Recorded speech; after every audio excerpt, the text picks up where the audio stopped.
کسی شہر میں ایک غریب بیوہ عورت رہتی تھی۔ اس کے دو بیٹے تھے۔ وہ غریب عورت محنت مزدوری کر کے دونوں بیٹوں کو پرورش کرتی تھی۔ ایک دن دونوں بھائی محلے میں کھیل رہے تھے کہ ایک نیک دل انسان ادھر سے گزرا۔ اس نے دونوں بچوں کو کچھ روپے دیے۔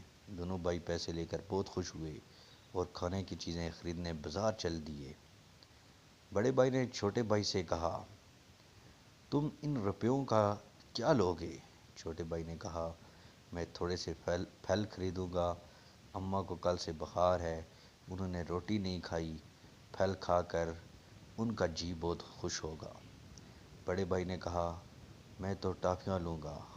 باتیں کرتے کرتے دونوں بازار پہنچ گئے۔ بڑے بھائی نے اپنے پیسوں کی ٹافیاں خریدی اور ان کو جیب میں ڈال کر مزے سے کھانے لگا۔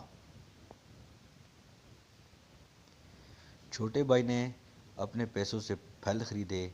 جب دونوں بھائی ماں کے پاس پہنچے تو چھوٹے بیٹے نے ماں سے کہا، دیکھو ماں، میں آپ کے لیے رس بھرے پھل لایا ہوں۔ ایک نیک دل انسان نے ہمیں کچھ روپے دیے تھے۔ بچوں کی ماں ایک بہت خوددار عورت تھی۔ پھل کھانے سے پہلے ماں نے انہیں نصیحت کی کہ کسی سے پیسے لینا اچھی بات نہیں۔ خودداری اسی میں ہے کہ انسان روکھی سوکھی کھا کر گزارا کرے۔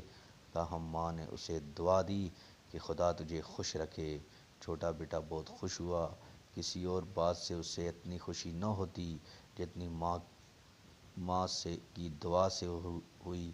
بڑے بھائی نے یہ دیکھا تو وہ پچھتایا اور اس نے دل میں ٹھان لی کہ آئندہ وہ بھی ہمیشہ ماں کا خیال رکھے گا۔